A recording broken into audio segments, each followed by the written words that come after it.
Okay, excited? Yeah, I'm gonna be a legit mountain biker soon. Powered. Oh, look at her unclip. Yeah! Hi everyone, I'm here with longtime Shimano athlete Jill Kintner. Hello. Who is a very accomplished racer and has more titles than I can even count. She also loves a good challenge, so I figured she's the perfect person to help teach me how to finally learn clipless. Yeah, there's lots of tips and tricks as to how to set it up, and with a few years of experience, hopefully I can dial you in and get you comfortable. So first, can you please explain to us what is clipless? Yeah, the name's a little funny because it's clipless, but back in the day it was a toe clip. So it had this strap that went across the top of your foot, and when they got rid of the toe clips, it became clipless. So now you're mechanically clipped in.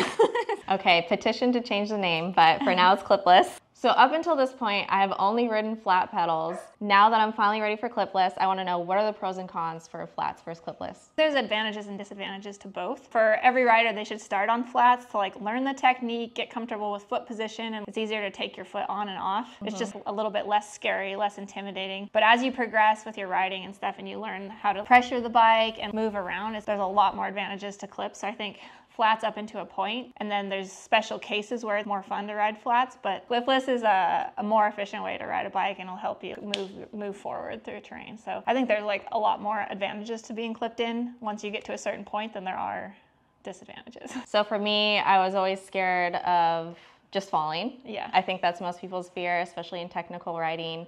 And I was definitely working on my technique and saving it for a video for everybody else to learn with me. First, let's have you show me how to set up the cleats. This is what comes in your box with the pedals. Here's your cleat. This is your spacer to put the screws in. This is just a spacer and it's not necessarily needed for what we're doing, but for other models of shoes, it adds a little bit more clearance. So you put this underneath and it raises up the cleat. These are the pins that go into the sides of the pedal, and then these spacers here just allow you to shorten the pins a little bit. There's two slots, and if you can tell, there's little tiny lines and maybe a print. I never really noticed, but there's a print of the cleat. Can you see it?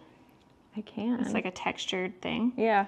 So it's kind of up to you based on where you like to run. XC people run their cleats very forward. It's about power transfer and efficiency for pedaling. In general, you kind of want the spindle behind the little bump of your big toe, just because that's where the power of the middle of your foot is. Does that make sense? Yeah. For gravity. And so you're not on your toes. People that ride this far forward have zero control, and their feet always drop, which means they're too far off the back. Step one is you want to figure out which hole you're going to go in, and I've determined I always use this one. And then use your 4mm, and this piece sits with this concave. See how the bolt goes nice and flush? And then you kind of want to get the thread started. Okay, so we've got it started, and see the movement we got?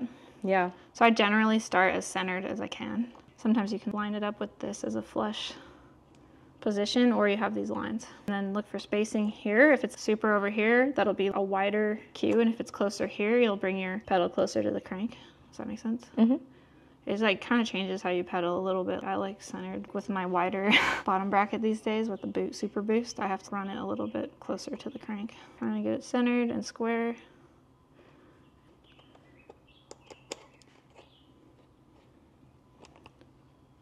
And so that looks a little bit crooked. There's a lot of finessing you gotta do, to be honest. You can't just set it and be like, oh, that was perfect, because it doesn't always happen. We have both shoes, and it's really important to see this one's further back than this one. So you want them to be absolutely identical and centered and at least equal. So we'll readjust this one. There's a couple different models of pedals you can use.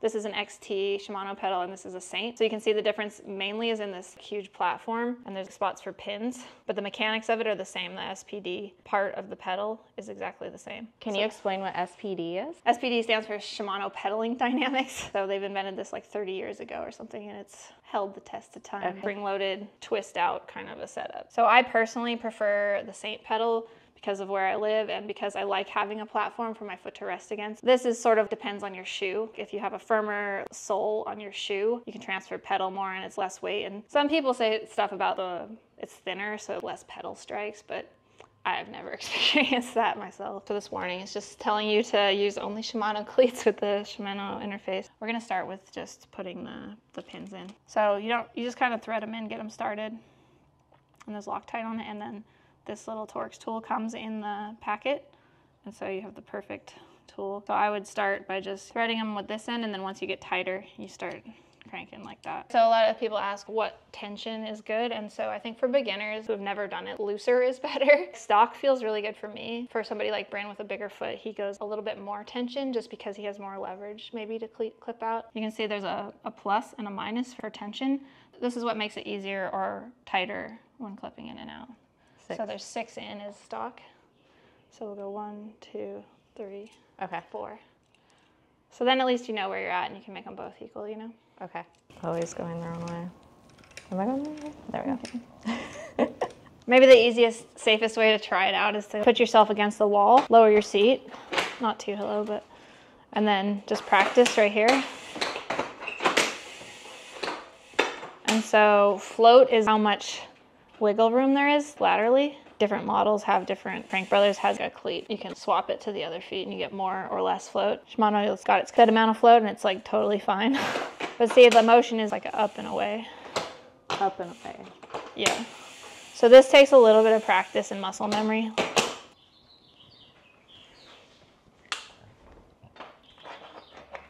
Oh my gosh. Stomp. Hold your brake. You should just be able to stomp into it. Stop. Oh, okay. There you go. Clickety click. Maybe. Just forward and stomp. Get it locked into the channel. There. Oh. Okay, so then unclip with the heel out. Yeah, there you Okay. go. That was pretty easy.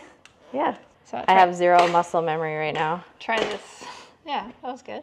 Now try standing up. Oh. So you're in neutral. Go to a neutral. Oh. So that was easy. Yeah.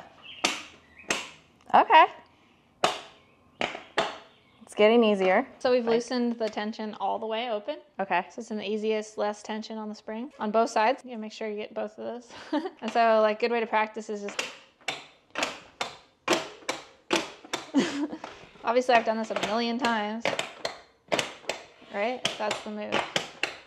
So it's a little bit harder when you're high up, right? But you should be able to... See, it's like a stomp down. And then a little easy flick up and out.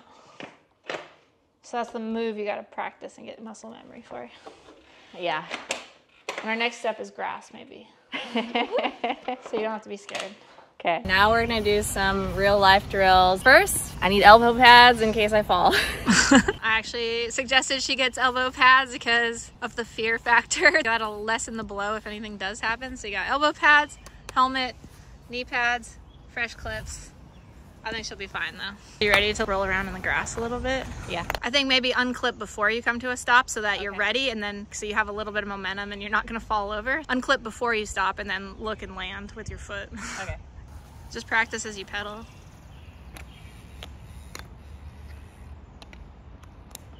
Looking down, that's natural in the beginning, but eventually you won't need to do that.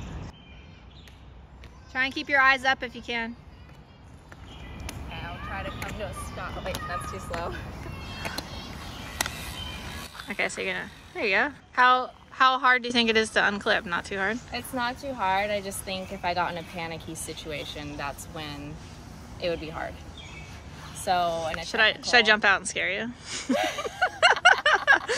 Should I jump out of the bushes right here? Slow down and sit and then unclip. Okay. Quick. Ooh. Was there slight hesitation? Yeah. I feel like there will be a few times I definitely fall on trail. This is a good way to find out if your foot's in the right position, because you can't really cheat. You'll feel it good if you can pump and stand up in there. You can see too if your heel drops or your toes go forward, kinds of things like that. Okay. It's like,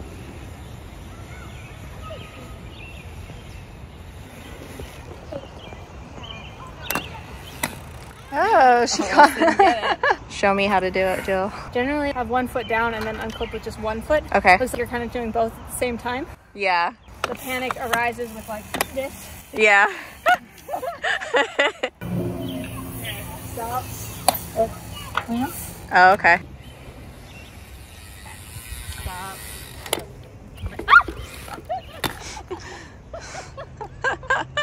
You twist. You're still clipped in. No, I'm not. Wrong foot. So maybe you gotta unclip before you stop. Well, at least you didn't get hurt. Nice and slow.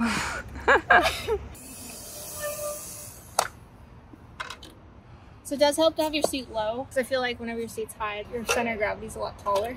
And once the seat's really high like this, Yeah. right, you fall over. Uh-huh. So to do it with the seat up, it's not impossible, but see, I had to shift my weight a little bit forward. Yeah. So you just get out of the way of the saddle and then land. Right. Does that make sense? Yep. What happens if we try and do both feet? That looked good. See, it's just, it kind of catches a little bit because your one foot's forward, one foot's back, and you're twisting up here, you're twisting back here. But Yeah. so if I unclip just my front foot, your weight will shift to the back pedal. If one foot's off, it'll naturally drop the other foot. I think a lot of people crash this way. You did it the same. Uh-huh. This foot's down, and then you'll end up going that way. You want to unclip and then land with that foot. If I panic and I'm like, okay, I have my weight all over here, I'm gonna get weird. So it's really important that you know which direction you're gonna land. If you have your weight over here, even if you look, you go where you look. That's true. One foot, shift your weight forward, and then land. Oh, I think we're dialed. Yeah. There's no, now we add a little panic. Yeah. Let's add some panic. We've made it to a trail, and I instantly feel more scared. But first thing we're gonna try is a climb, and there's some roots to scare me. In case I can't climb very fast. Normally, I probably won't make it up a climb like this, so I'm definitely have the odds of putting a foot down and seeing how that goes. Things to notice is pedaling efficiency while climbing. Clips will help you with your accelerations out of corners, getting up to speed, sprints, but on the technical stuff, you can kind of pick your bike up a bit more too. I feel like I have good power.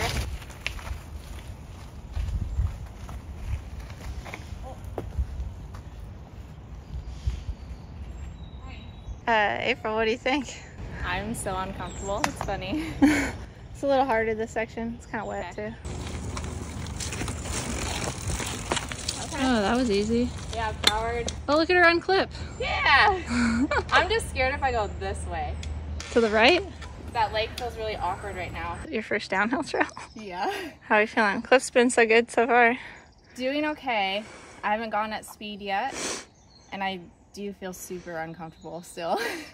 I think it'll definitely take some time.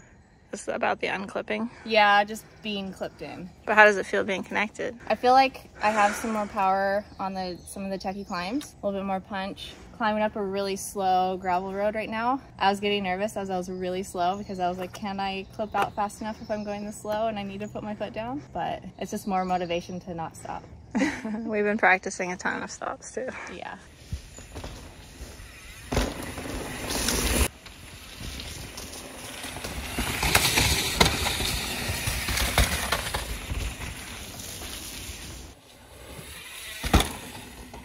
Thank you so much, Jill, for teaching me. Yeah, you did great. I still feel so foreign and uncomfortable, but I could feel the power of pedaling out of corners. I could get better bunny hops easier and on wading. I think my biggest challenge will be to slow down at first and not try to go the speed that I normally do.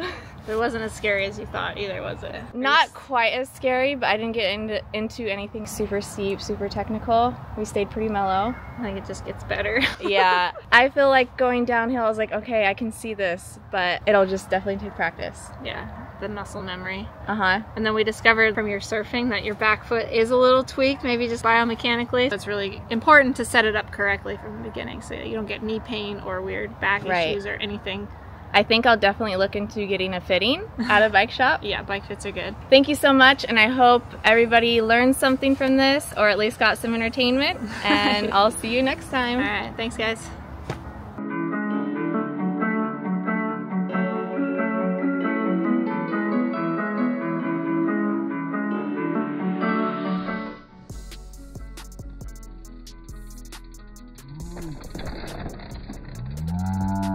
Ooh, the clip out!